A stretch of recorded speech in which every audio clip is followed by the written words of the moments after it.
பாரதி காதலியே கண்ணம்மா கண்ணம்மா தீராத காதல் நீ செல்லம்மா செல்லம்மா. ரீட் பண்ணு மித்ரன். ஃபர்ஸ்ட்ல இருந்தே பாக்குறேன்டா. Hi, I am Iniyan. I want to talk with you. உன்கிட்ட மதுவோட ஹஸ்பண்டுக்கு பேசுறதுக்கு என்ன இருக்கு? நான் உங்களை சென்னைக்கு தேடி வந்தேன், பட் என்னால பார்க்க முடியல. என்ன தேடி எதுக்காகடா சென்னைக்கு வந்தாரு? தெரியல, என்ன இருக்குன்னு மேல படி, என்கிட்ட கேட்டா. அது எப்படிடா ஒரு கல்யாணம் ஆன பொண்ணுக்கு லவ் லெட்டர் கொடுப்ப?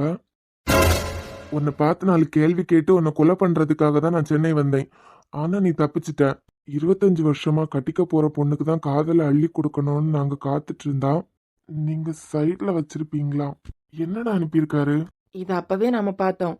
ஆனா நம்ம என்ன பேசிக்கிட்டோம்? எவனோ பொண்டாட்டி மேல சந்தேகப்படுறவன் மெயில் மாத்தி அனுப்பிட்டு இருக்கான் அப்படின்னு.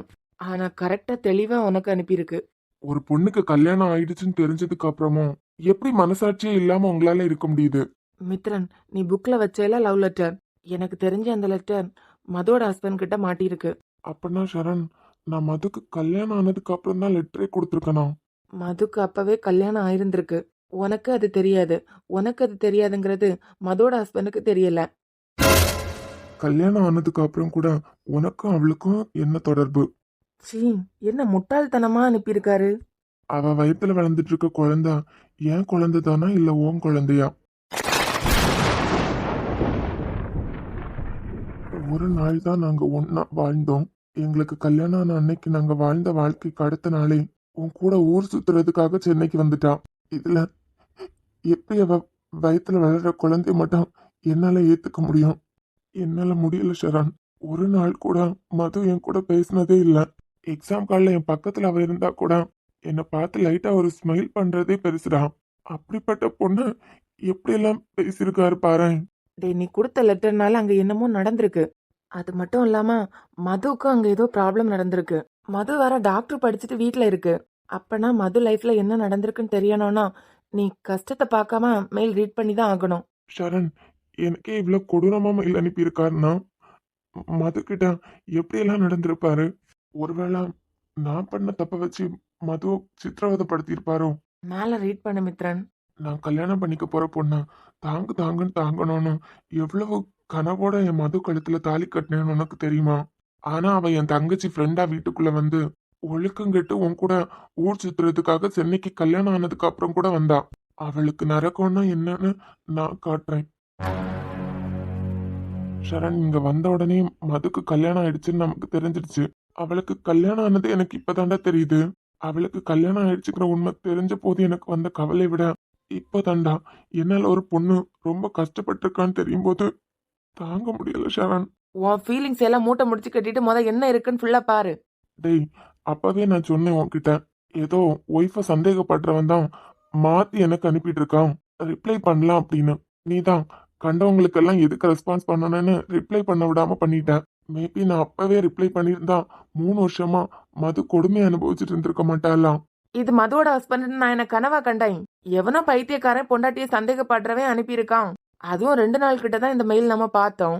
அப்ப நெய்ம் எதுவும் அவரும் மென்ஷன் பண்ணல. என் மைண்ட்ல என்ன தோணுச்சுதுன்னா, இப்படி பொண்டாட்டியை சந்தேகப்படுறவனுக்கு ரிப்ளை பண்ணணுமா, எதையாவது யோசிச்சு அவனே செத்துருட்டுன்னு நினைச்சேன். இதுக்கப்புறம் 6 மாசம் எந்த மெயிலும் வரலடா அவர்கிட்ட இருந்து. ஒருவேளை மனுஷன் திருந்தி இருப்பாரு போல. இதோ இருக்கு, லாஸ்டா 2 நாள் அனுப்பியிருக்காரு. 6 மாசம் அனுப்பாம 6 மாசம் தாண்டி மறுபடியும் எதுக்கு ஒன்னு தேடி வந்திருக்காரு? அந்த ஆளை பார்க்கும்போது நாக்கு புடுங்குற மாதிரி 4 கேள்வி கேட்கணும் மச்சான். நான் உங்ககிட்ட மன்னிப்பு கேட்டுக்கிறேன். மன்னிப்பு எதுக்கு? தெரியல, இரு பாக்குறேன். ஒருவேளை என்னோட மெயிலுக்கு நீங்க முன்னமே ரெஸ்பான்ஸ் பண்ணியிருந்தீங்கன்னா கிட்டத்தட்ட 10 மாசமா நரகம் மாதிரி இருந்த என் கல்யாண வாழ்க்கை சந்தோஷமா மாறி இருக்கும். ஆனா கண்டினியூஸா 4 மந்த்ஸ் நான் உங்களுக்கு மெயில் அனுப்பியும் நீங்க எந்த ரிப்ளையும் பண்ணல. உங்களை பாக்குறதுக்காக நான் சென்னை வந்த போது நீங்க வேற ஹாஸ்பிட்டல் என்னமோ போயிட்டீங்க.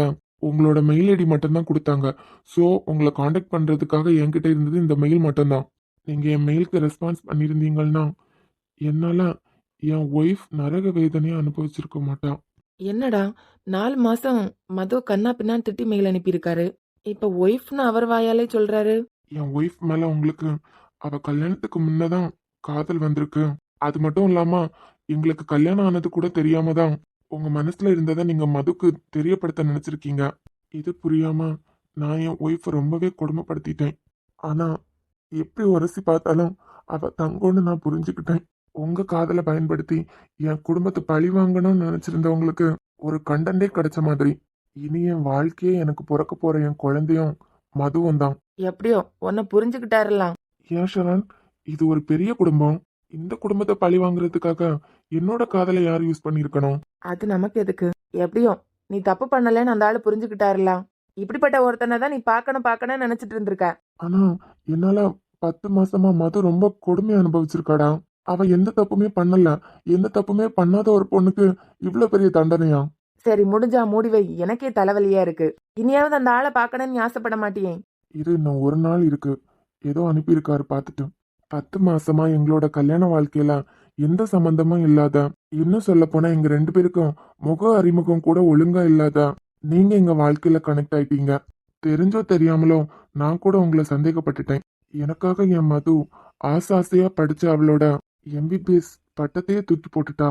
நான் டாக்டர் இல்லைங்க, உங்க பொண்டாட்டியே இந்த வீட்டிலே இருந்துடுறேன், நான் படிச்சதையே மறந்துடுறேன், அப்பவாது என்ன நம்புங்கன்னு ஒவ்வொரு நாளும் நான் மதுவை சித்திரவதைப்படுத்தும் போது மது என் காலில் விழுந்து அழுறது உண்மையெல்லாம் தெரிஞ்ச இன்னைக்கு தான் என்னால அதெல்லாம் தாங்கிக்கவே முடியல. ஒரு நல்ல புருஷன்னா தன்னோட மனைவி எதை ஆசைப்படுறாளோ அதை நிறைவேற்றி வைக்கிறவன் தான் நல்ல புருஷனுக்கு அழகு. ஆனா அவ ஆசைப்பட்டு படிச்ச கனவை கூட என்னோட புத்தியெல்லாம் தூக்கி போட வச்சுட்டேன். கோவத்துல எத்தனையோ நாள் நான் மது உடம்புல சூடு வச்சிருக்கேன். அவ்வளோ அரக்கனா நான் இருந்திருக்கேன். இப்போ என் ஆசையை மது டாக்டருக்கு படிச்சிருக்கான். இந்த ஊர்ல என் மது ஒரு டாக்டர்னு பாதி பேருக்கு கூட தெரியாது. அவளை மறுபடியும் டாக்டர் கோட்டு மாட்ட வச்சு அவ கழுத்துல ஸ்டெதஸ்கோப்பை போட்டு அவ டாக்டர் ஆக்குறத நான் அழகு பார்க்கணும். அப்புறம் எதுக்காக இன்னமும் பொண்டாட்டியை வீட்லயே வச்சிருக்காராம்? ஆனா இதெல்லாம் நடக்குமான்னு எனக்கு தெரியல. ஏன் அதுக்கப்புறமும் கொடுமைப்படுத்தினாரா என்ன? ஒருவேளை நான் நான் இல்லாம போயிட்டா இல்லாம போயிட்டாளா? ஒருவேளை நான் இல்லாம போயிட்டா என்னோட இடத்துல இருந்து மது ஆசைப்பட்டதை நீங்க, மதுவோட விருப்பத்தை நீங்க தான் நிறைவேற்றணும். புரியல. மேல ரீட் பண்ணு. எங்க மேல ரீட் பண்ண? அதுக்கப்புறம் அவர்கிட்ட இருந்து எந்த மெயிலும் வரல. அவருக்கு ஏதாவது ஆயிடுச்சுன்னா அவருக்கு என்ன ஆக போகுது? ஆமா, ஆரம்பத்துல உன்னை பத்தி அப்படி நினைச்சிருந்தவரு எதுக்காக அவரோட இடத்துல இருந்து மதுவோட ஆசையை நீ நிறைவேற்றி வைக்கணும்னு அனுப்பியிருக்காரு? அதெல்லாம் எனக்கு தெரியல. ஆனா என்னால மது ரொம்ப கஷ்டப்பட்டிருக்கா. அது மட்டும் இல்லாம நம்ம வந்த அன்னைக்கு அந்த காலேஜ்ல இருந்து உங்களுக்கு யாரையாவது தெரியுமான்னு கேட்டதுக்கு, சேச்சா என் தங்கச்சிக்கு டாக்டர் படிக்கிறதுக்கு ஆசை அப்படின்னு மது மழுப்புச்சு. அப்படி பார்த்தா மதுவோட டாக்டர் கனவு படிப்போட முடிஞ்சிருக்கு. அவ இன்னமும் அவளோட கரியரை ஆரம்பிக்கல. சோ இன்னும் இனியனோட மனசு ஒழுங்கா மாறல. இது வரைக்கும் அவருக்கு நமக்கு எந்த சம்பந்தமும் இல்ல. நீ ஒரு தடவை பார்க்கணும்னு ஆசைப்படுற அப்படின்னு தான் நினைச்சிருந்தேன். ஆனா மித்ரன், அவரை நீ பார்த்து பேசுறதுக்கு நிறையவே இருக்கு. ஆமாண்டா, அவரை பார்த்து கண்டிப்பா பேசணும். எவ்வளவு கனவோட டாக்டர் படிக்க வந்தா நமக்கு தெரியும். படிப்பை தவிர அவ எதை பத்தியும் யோசிச்சதில்ல. அப்படிப்பட்ட பொண்ணோட கனவு என்னால தடைப்பட்டுடுச்சேடா. எனக்கு ஒண்ணுமே புரியல. ஒரு பொண்ணோட ஹஸ்பண்டா இருந்துட்டு ஏன் இடத்துல இருந்துட்டு பாத்துக்கோங்கன்னா, இந்த ஆள் எப்பவுமே மனுஷனா யோசிக்க மாட்டான் போலயே. ஷரண், ஒரு பொண்ணு உடம்புல சூடு வச்சிருக்காருன்னா எந்த அளவுக்கு அவர் என்னால பாதிக்கப்பட்டிருக்காரு. நான் மதுக்கு கொடுத்த அந்த ஒரு லெட்டர்னால அவங்க 2 பேரோட வாழ்க்கையே புரட்டி போட்டிருக்கு பாரு. இந்த மெயில படிச்சதுல இருந்து இதை படிக்கிறதுக்கு முன்ன வரைக்கும் மது மேல எனக்கு இந்த காதல் அப்படியே தாண்டா இருந்து. ஆனா இப்போ மது வேற ஒருத்தரோட ஒய்ஃப். இனி என்னோட வேலை என்ன தெரியுமா? அவ ஹஸ்பண்ட் கிட்ட பேசி மதுவோட கனவு படிப்போட முடிஞ்சிடாம அவ டாக்டர் ஆகணுங்கிற கனவை நிறைவேற்றி வைக்கிறாதான்.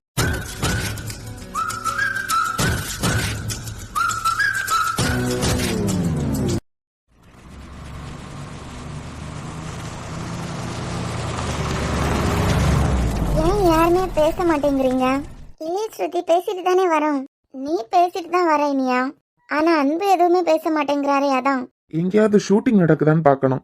இவளை அங்கேயே பார்சல் பண்ணிட்டு வந்தாலும் நல்லது. நடிக்கிறதுக்கு விட்டா பெஸ்டா பெர்ஃபார்ம் பண்ணிட்டு வந்துருவா போலயே. இவ என் இனியா கிட்ட பேசின பேச்சு என்ன, சாண்ட விட்ட சவால் என்ன, இப்ப ஒண்ணுமே தெரியாத மாதிரி ஏன் எல்லாரும் சைலண்டா வரீங்க?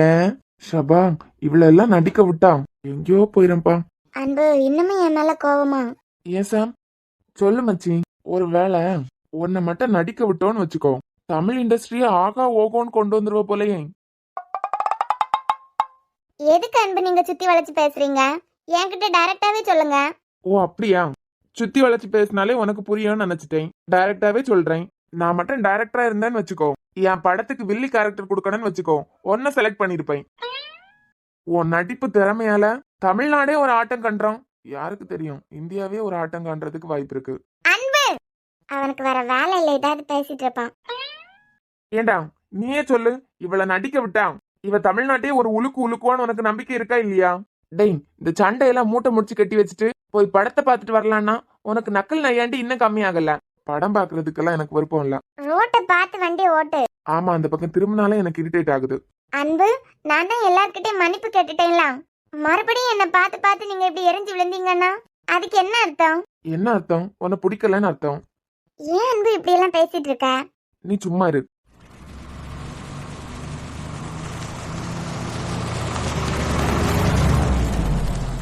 இப்ப எதுக்கு இந்த ரோட்ல இப்படி ஊந்து ஊந்து போகணும்? அது மட்டும் இல்லாம படம் ஆரம்பிக்க என்ன 10 நிமிஷம் தான் இருக்கு. வண்டி ஃபாஸ்டா ஓட்டினாலே இங்க இருந்து போறதுக்கு 25 நிமிஷம் ஆகும். ஓ அப்படியா? இறக்கி விடட்டுமா? நடந்து போ. அவன் தான் கிறுக்கு மாதிரி பேசிட்டு இருக்கான்னு தெரியுதுல்ல ஸ்ருதி, நீ கொஞ்ச நேரம் அமைதியா இரு. பாரு இனியா, ஒரு படம் பாக்குறதுக்காக போறோம், அரை மணி நேரம் தாண்டி போனா என்ன இன்ட்ரெஸ்ட் இருக்கும்? இல்ல ஸ்ருதி, பயங்கர மழை பத்தியா, ரோடு ஃபுல்லா தண்ணியா இருக்கு. நாமளாச்சும் கார்ல போயிட்டு இருக்கோம், எத்தனை பேர் நடந்து போயிட்டு இருக்காங்க. ஃபாஸ்டா போகும்போது அவங்க மேல எல்லாம் சேராகும்ல, அதான் ஸ்லோவா போறான். நான் கேக்குறேன்னு தப்பா நினைக்காத. அது எப்படி அன்பு என்ன நினைக்காரோ அத ஒன்னால பேச முடியுது. அதுக்கு மனசுக்குள்ள வன்மம் இருக்க கூடாது.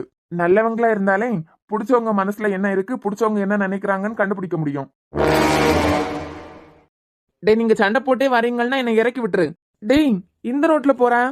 ஐயோ, ஏற்கனவே படம் ஆரம்பிக்க போகுது. அவளை இறக்கி விடுறேன், நடந்து போக சொல்லு. ஆமாமா, ஒரு பொண்ணை கூட்டு வந்துட்டு பாதியில இறக்கி விடுறது உங்களுக்கு புதுசா என்ன? இவ ஒருத்தி. டேய், எதுக்கு இந்த ரோட் வழியா போற? படம் பாக்குற மைண்ட்ல எனக்கு இல்ல. என்ன 4 டிக்கெட்? 4 டிக்கெட் தான் சந்தோஷப்படம். டேய், படத்துக்கு போறேன்னு கூட்டு வந்துட்டு படத்துக்கும் போகல, எங்கேயும் போகல. ஏதாவது சைடுல ஐஸ்கிரீம் கடை இருக்கும், 2 பேருக்கும் ஒரு கோன் ஐஸ்கிரீம் வாங்கி கொடுத்து வீட்டுல இறக்கி விட்டுட்டு நமக்கு வேலை இருக்கு. டேய், உங்க கூட ஐஸ்கிரீம் சாப்பிடுறதுக்கா வரோம்? வேண்டான்னு சொல்லு குட்டிமா, உன்னையும் இறக்கி விடுறேன், நீ நடந்தே தியேட்டருக்கு போயிட்டு வா. கட்டிக்க போற பொண்ணு நான் பக்கத்திலே இருக்கேன். ஏ ஸ்ருதின்னு கோவத்தை தவிர என்னைக்காவது இவன் என்கிட்ட பாசமா நடந்திருக்கானா? ஆனா அவளுக்கு மட்டும் குட்டிமா அம்முன்னு பேர் வச்சிருக்கான். மாத்திரன். ஒரு பெட்டி கடை இருக்கு மச்சான், இதுங்களை அதுல இறக்கி விட்டுட்டு நம்ம ஒரு டீ சாப்பிட்டுட்டு வருவோம். உங்க கூட வந்ததுக்கு தேவைதான்டா எங்களுக்கு.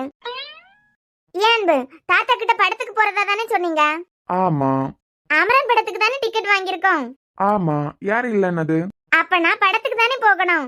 ஆமா, போயிருக்கணும். யாரு இல்லன்னு சொன்னா? அதுக்கு அப்புறம் இப்படி பெட்டி கடைக்கு கூட்டு வந்தா? அதுவா, ஒழுங்கா நேத்துக்கு பிஹேவ் பண்ணிருந்தேன்னு வச்சுக்கோ, 4 பேரும் ஜாலியா போய் படம் பார்த்துட்டு வந்திருக்கலாம். அதை விட்டுட்டு என்ன டென்ஷன் ஆக்குனா, என்ன டென்ஷன் ஆக்குறவங்களா நான் 20 மடங்கு டென்ஷன் ஆக்குவேன். இப்ப சொல்லு ஸ்ருதி, தாத்தா கிட்ட எங்க போனீங்கன்னு கேட்டா என்ன சொல்லுவேன்? பெட்டி கடைக்கு கூட்டு போனீங்கன்னு சொல்லுவேன். அப்படியா? என்ன டென்ஷன் ஆத்துனா நான் 20 மடங்கு டென்ஷன் ஏத்துவேன். சொல்லு ஸ்ருதி, இப்ப தாத்தா கிட்ட எங்க போனீங்கன்னு கேட்டா என்ன சொல்லுவேன்? தியேட்டருக்கு கூட்டு போனீங்கன்னு சொல்லி தொலைக்கிறேன். Good girl. என்னது இது? இவனை நாம கண்ட்ரோல் பண்ணணும்னு நினைச்சா இவன் நம்மள கண்ட்ரோல் பண்ணிட்டு இருக்கான். நாம விரிச்ச வலையில தான் இவன் விழுந்துட்டான்னு நினைச்சா இவன் நமக்கு மேல இருப்பான் போல. என்னாச்சு பிரியா? இன்னும் 2 மாசத்துல நம்ம பேத்தியோட பிறந்த நாள் வருது. சரி வரட்டும், 2 மாசம் இருக்கலாம். அவளோட பிறந்த நாள் வேலையெல்லாம் அப்ப பாத்துக்கலாம். இல்லங்க, அதோட சேர்த்து இனியன் இறந்து 2 வருஷம் ஆகுது. அவன் பொண்ணு பிறந்த தேதியும் அவன் இறந்த தேதியும் ஒண்ணு. இதுல நம்ம பேத்தி பிறந்த நாள நம்மளால எப்படி கொண்டாட முடியும்? பிள்ளைகள் எல்லாம் நாளைக்கு அப்பாக்கு பிறந்த நாள்னு சந்தோஷத்துல குதிச்சிட்டு இருக்கு. நீ முடிச்சு போன விஷயத்த பத்தி பேசிட்டு இருக்க. 2 வருஷம் இல்லைங்க, எத்தனை வருஷம் ஆனாலும் இனியன் இல்லாதது எனக்கு வருத்தம் தாங்க தருது. எனக்கு மட்டும் இருக்காதாமா, ஆனா நம்ம வருத்தப்படுறது எல்லாம் பார்க்கும்போது பாவம் மது, அது இன்னும் வருத்தப்படும் பிரியா. அவளால மட்டும் அவ புள்ள பிறந்த நாள சந்தோஷமா கொண்டாட முடியுமா? உனக்கு எப்படி புள்ள பாசம் இருக்கோ அதை விட மதுக்கு அவன் புருஷன், அவன் எவ்வளவு வருத்தப்படுவா. அவகிட்ட எல்லாம் போய் இனியனோட ஞாபகமா இருக்குன்னு எல்லாம் புலம்பிட்டு நிக்காத. இப்பதான் கொஞ்சமா ஆளுங்க கிட்ட பேசி வெளியே வர ஆரம்பிச்சிருக்கான். இந்த நேரத்துல நீ போய் புலம்பி தள்ளிடாதா. புரியுதுங்க, என்னமோ தெரியல, இன்னைக்கு ஃபுல்லா இனியனோட ஞாபகமாவே இருக்கு. என் பிள்ளை ஃபுல்லா என்ன சுத்தி சுத்தி அம்மா அம்மான்னு வந்துட்டே இருப்பான். எல்லாருக்கும் செல்ல பிள்ளையா இருந்தான். கடவுள் இவ்வளவு சீக்கிரமா அவன் உயிரை எடுக்கணுமா? யார் தலையில என்ன எழுதி இருக்கோ அதுதான் நடக்கும். படம் பார்க்க போற கேப்ல இவன் பக்கத்துல உட்காந்து கொஞ்சமாவது க்ளோஸா உட்காந்துருக்கும் போது இவன் மனசு மாறான்னு பார்த்தா இப்படி ஃபலுடாவோட முடிச்சிட்டான். இப்படி நமக்கும் இவனுக்கு சம்மந்தமே இல்லாம இருக்கும்போது என்ன பண்ண போறேனே தெரியலையே. அதுக்குதான் முதல்ல அந்த ஆளை ஓட விட்டுறலான்னு பார்த்தேன். டேய், அந்த ஆளெல்லாம் 4 பக்கத்துக்கு பேசுறவரு. அவர் வாயெல்லாம் ஒரே வார்த்தையில நீ மூட முடியுமா? இதுக்கு வீட்லயே இருந்திருக்கலாம். ஏன் நல்லா இல்லையா? நல்லா இருக்கு, உன் வேலையை பாரு. ஏன்? கொஞ்சம் ரிலாக்ஸா படம் ஏதாவது பார்த்துட்டு அதுக்கப்புறம் இப்படி கூட்டு வந்திருந்தீங்கன்னா நல்லா இருந்திருக்கும். அதை விட்டுட்டு இப்படி உட்கார வச்சுட்டு நீங்க 2 பேரும் கிளைண்ட மாறிட்டு இருக்கீங்க. இதே நான் கேட்டிருந்தேனா அதுக்கு கூட பதில் சொல்ல தோணலையே. இனியா நல்லா இல்லையா? நல்லா தாண்டா இருக்கு. கொண்டா, நான் டேஸ்ட் பாக்குறேன். நல்லா தான் இருக்கு. ஏண்டா, அதுக்கு இன்னொன்னு ஆர்டர் பண்ணிருக்கலாமே. எப்பவுமே இனியாவோடது தனி என்னோடது தனின்னு கிடையாது. என்ன குட்டிமா? ஆமா, உனக்கு வேணா நீ தனியா வாங்கிக்கோ. எனக்கு டீ மட்டும் போதும், நீ தானே சொன்ன.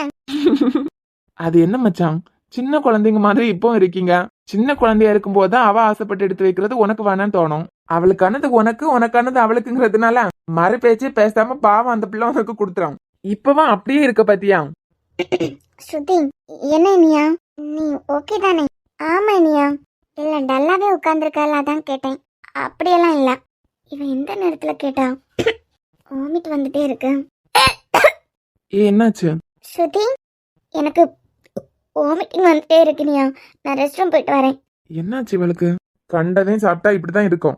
டே, நீ அவளை கல்யாணம் பண்ணிக்க போறவன். டேய் தடிமாடு, ஏண்டி? நீ பண்றது கொஞ்சமாவது நியாயமா இருக்காடா? ஏன்?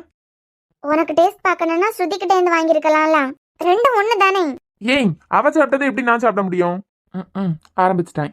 குரங்கு பயலே, இதுவும் நான் சாப்பிட்டதுதான். நீ சாப்பிட்டா என்ன, நான் சாப்பிட்டா என்ன? நாம சின்ன வயசுல இருந்தே அப்படியே வளர்ந்துட்டோம். இது உனக்கானது, இது எனக்கானதுன்னு நமக்குள்ள எதுவுமே இல்ல. இனியாவே உன்னையும் பத்தி எல்லாருக்கும் தெரியும். இப்ப இனியா என்ன சொல்ல வருதுன்னு கூட உனக்கு புரியல. இத ஸ்ருதி பாத்துட்டு இருக்கும்போது ஸ்ருதி என்ன நினைக்கும்? டேய், நினைக்க மாட்டேங்கிறாடா. அதுதான் இப்ப என் பிரச்சனை. அவளுக்கு தப்பாவும் தோணுதான். ஆனா எதுக்காக பல்ல கடிச்சிட்டு அட்ஜஸ்ட் பண்ணிட்டு போனோம்? அதுதான்டா எனக்கு புரியல. நீ பேசுறது எனக்கு புரியல மச்சான். இனியாவ நானும் பிறந்ததுல இருந்தே இப்படிதான். இன்னும் சொல்ல போனா எங்க 2 பேரையும் மாதிரி யாரும் இருந்து நான் பார்த்தது இல்ல. எனக்கு வரப்போற ஒய்ஃபும் எங்க 2 பேரையும் புரிஞ்சுக்க மாதிரி இருக்கணும் தான் நான் ஆசைப்படுறேன். ஸ்ருதிக்கு நான் இனியா கூட க்ளோஸா பேசுறதே பிடிக்க மாட்டேங்குது. அப்படி இருக்கும்போது இவன் எனக்கு பிடிக்கல, கட்டிக்க போற என்ன விட இனியாக்கு தான் இம்பார்ட்டன்ட் கொடுக்குறான் அப்படின்னு என்ன தூக்கி போட்டு அவ போலாம்ல. ஏன் போக மாட்டேங்கிறா? ஆனா நாங்க 2 பேரும் ஃப்ரெண்ட்லியா இருக்கதான் அவளுக்கு பிடிக்கல. மேபி அவளுக்கு ஒன்னு ரொம்ப பிடிச்சிருக்கா இருக்கலாம். அட போடா நீ வேற. சரி, அவ வாமிட் பண்றதுக்காக போயிருக்கா. என்ன யாருனாவது போய் பாரு. நானா? அப்புறம் நாயா? டேய் போடா. அவளுக்கு வாமிட் வந்ததுன்னா நான் என்ன பண்ண? இப்ப இனியாக்கு ஏதாவதுன்னா மட்டும் ஓடி போவலாம். பாரு, இனியாவே அவளையும் கம்பேர் பண்ணிட்டே இருக்காத, கடுப்பாகுது. நீ போக வேண்டாம், நானே போறேன், போதுமா? அவன சின்ன குழந்தையா வாமிட் பண்ணதுன்னு தண்ணி குடுக்கறதுக்கு? கிடைக்காதுன்னு எதையாவது சாப்பிடுறது. சரி, நான் பாத்துட்டு வரேன். இவ எதுக்காகடா போறா? அவளையே அவ பாத்துக்க மாட்டாளாம். அன்பு, நீ ஓவரா பண்ணிட்டு இருக்க. நீ பண்ணிட்டு இருக்கிறது எவ்வளவு பெரிய தப்புன்னு உனக்கு தெரியும். இப்ப டேஸ்ட் பார்க்கணும்னா நீ இன்னொன்னு ஆர்டர் பண்ணிருக்கலாம். நீ நார்மலா பண்றதா நினைச்சு ஸ்ருதியா ஹர்ட் பண்ணிட்டு இருக்க. பாரு சாம், எனக்கு நடிக்கிறதுக்கெல்லாம் தெரியாது. எனக்கு பிடிக்கலையா ஸ்ட்ரைட்டா சொல்லிடுவேன். அவங்களுக்காக இவங்களுக்காக எல்லாம் என்னால நடிக்க முடியாது. இதுதான் நான். என் உலகத்துல எப்பவுமே இனியாதான் ஃபர்ஸ்ட். அப்ப அவளே கல்யாணம் பண்ணிக்க வேண்டியதானே? டேய், அவன் ஃப்ரெண்டுடா. இப்ப இனியா இதை கேட்டதுன்னா எவ்வளவு ஃபீல் பண்ணும்? இல்ல உன் உலகத்துல அவதான் ஃபர்ஸ்ட்ங்கறியே, அதான் கேக்குறேன். ஃபர்ஸ்ட்னா இப்ப அம்மா கூட தான் ஃபர்ஸ்டா இருப்பாங்க. அதுக்கு தப்பான அர்த்தமா? ஒரு பொண்ணுக்கு அப்பா கூட தான் ஹீரோவா இருப்பாரு. லாஜிக்கே இல்லாம எக்ஸாம்பிள் சொல்லிட்டு இருக்க மச்சான். இதே கேள்வி உன்கிட்ட கேக்குறேன். நீ ஒரு பொண்ணை கல்யாணம் பண்ணிக்க போற. அந்த பொண்ணுக்கு ஒன்னே இனியா மாதிரியே அந்த பொண்ணுக்கும் ஒரு ஃப்ரெண்ட் இருக்கான். இதே மாதிரி நீ கல்யாணம் பண்ணிக்க போற பொண்ணு கூட நீ போகும்போது அவங்க 2 பேருக்கு நடுவுல இந்த மாதிரி ஒரு சம்பவம் நடந்தா நீ அக்செப்ட் பண்ணிப்பியா? உண்மையான ஃப்ரெண்ட்ஷிப்பா இருந்தா பையனும் பையனுமா தான் இருக்கணுமா? ஒரு பையனை பொண்ணு லாஸ்ட் வரைக்கும் ஃப்ரெண்டா இருக்க முடியாதா? கலங்கம் இல்லாத எந்த ஃப்ரெண்ட்ஷிப்பா இருந்தாலும் அதை மதிக்கிறவன் தான் நான். உண்மையாலுமே நான் கல்யாணம் பண்ணிக்க போற பொண்ணுக்கு இதே மாதிரி ஒரு ஃப்ரெண்ட்ஷிப் இருந்துன்னா நான் பொறாம தாண்டா படுவேன். அதே மாதிரி எனக்கும் ஒரு பொண்ணு ஃப்ரெண்டு கிடைக்கலையே அப்படின்னு உனக்கு தப்பா படுறது எனக்கு தப்பா படல. ஏன்னா நான் நானா இருக்க விரும்புறேன். அவங்களுக்காக நடிச்சுட்டு இவங்களுக்காக நடிச்சுட்டு அப்படியெல்லாம் என்னால இருக்க முடியாது மச்சான். ஏன் தாத்தா கிட்டே டைரக்டா சொல்லிட்டேன், அவளை கல்யாணம் பண்ணி வைக்கிறதா வைக்காததான் உங்க விருப்பம். ஆனா எனக்கு ஸ்ருதிய பிடிக்கல. இதுதான் நான். இனியா கிட்ட நான் எப்படி இருக்கேன்னு பாத்துட்டு தானே என்ன பிடிச்சிருக்குன்னு வந்தா. அப்படி இருக்கும்போது ஏன் என்ன இப்படியே ஏத்துக்க முடியல அவளால? சரி, உன்னை விட்டா பேசிட்டே இருப்பா. இந்த வரேன். என்னடா இது, சின்ன வயசுல இருந்தே இனியாவும் நானும் இப்படிதான் இருக்கோம். இந்த ஸ்ருதின்னு ஒரு கேரக்டர் உள்ள வந்ததுல இருந்து எல்லாருக்கும் நாங்க பண்றது தப்பா தெரியுது போலயே. இனியாவே என்ன திட்ட ஆரம்பிச்சுட்டு இது எப்ப என் வாழ்க்கையை விட்டு ஒளிஞ்சு போகன்னு தான் தெரிய மாட்டேங்குது. இவ்ளோ டயர்டா இருக்கு. ஸ்ருதி, என்ன Sam? Are you okay now? ஆமா சாம், ஓகே தான். எனக்கு வெண்டைக்காய் ஒத்துக்காதா. மதியம் பிரியாண்டி பொரியல் பண்ணியிருந்தாங்க, நல்லா இருந்துச்சு, நிறைய சாப்பிட்டுட்டேன். அது ஒரு மாதிரி வருது. ஆ சரி சரி. என்ன சாம், என்கிட்ட ஏதாவது பேசணுமா உனக்கு? ஆமா. சொல்லு சாம், அங்கேருந்து இங்க தேடி வந்திருக்க. நான் பேசினதுக்கெல்லாம் திருப்பி பேச போறியா? ஐயோ, அந்த பழக்கம்லாம் எங்களுக்கு கிடையாது. ஸ்ருதி, அன்பு இனியா ஃப்ரெண்ட்ஷிப் பார்த்து தான் அன்பை நீ ஏத்துக்கிட்ட. ஆமா சாம், இனியா மேலேயே இவ்வளோ பாசமா இருக்கவரு கல்யாணம் பண்ணிக்க போற பொண்ணு மேல ரொம்ப பாசமா இருப்பாருன்னு நினைச்சேன். அப்படி இருக்கும்போது அவங்களோட ஃப்ரெண்ட்ஷிப்பை ஏன் நீ ஏத்துக்க மாட்டேங்கிற? இப்ப கூட அவன் டேஸ்ட் பாக்குறதுக்காக எடுத்து சாப்பிட்டுட்டான். நீ ஏன் அதுக்காக அவ்வளோ டென்ஷன் ஆகி உன்னோட ரியாக்ஷனே மாறிடுச்சு? என்ன இருந்தாலும் சாம், நான் கல்யாணம் பண்ணிக்க போறவரு. ஃபர்ஸ்ட் ஸ்ருதி, நீ ஒரு விஷயத்த புரிஞ்சுக்கோ. நான் ஒன்னே எதிரியா பார்க்க முடியாது. ஏன்னா உன்னதான் அவனுக்கு பார்த்து வச்சிருக்காங்க. என் ஃப்ரெண்டோட லைஃப் நல்லா இருக்கணும்னா நீ அவனை சந்தோஷமா பாத்துக்கணும். உன்னோட இந்த பிஹேவியர்னால அவன் மனசு மாறும்னு மட்டும் நினைச்சிடாத. உன்னோட கல்யாண வாழ்க்கையில அன்பு எப்படி இருக்க போறான், இல்ல இனியோட ஃப்ரெண்ட்ஷிப்ல அன்பு எப்படி இருக்க போறான் அப்படின்னு எல்லாம் நீ போட்டு குழம்பாத. நீ எல்லாத்தையும் ஈஸியா எடுத்துக்கிட்டியனா அவனும் உன்னை கஷ்டப்படுத்த மாட்டான். உனக்கு தெரியுமா ஸ்ருதி, அவன் யார் மனசையும் சீக்கிரமா எல்லாம் காயப்படுத்த மாட்டான். அப்படி இருக்கும்போது உன்கிட்ட இப்படி பேசுறான்னா உன் மேல இருக்க தப்ப நீ திருத்திக்கோ. நான் அவங்க 2 பேரும் கூட இருக்கும்போது அவங்க எது பண்ணாலும் எனக்கு தப்பா தெரியல. ஏன்னா நீ ஸ்கூல் லைஃப்ல இருந்தே அன்பு கூட இருக்க. இருக்கண்ணா ஸ்ருதி, அவங்க கூட நான் ஒரு ஆளா சேர்ந்துப்பனே தவிர இப்படி பண்றாங்களே அப்படி பண்றாங்களேன்னு எல்லாம் நான் யோசிக்க மாட்டேன். அவங்க கூட ஒரு ஆளா ஒன்னே நினைச்சுக்கோ. அதை விட்டுட்டு ஸ்ருதி, நீ அன்பு இனியா ஃப்ரெண்ட்ஷிப் பிடிச்சதுனாலதான் அன்பு கல்யாணம் பண்ணிக்க போறேன்னு வந்தவா.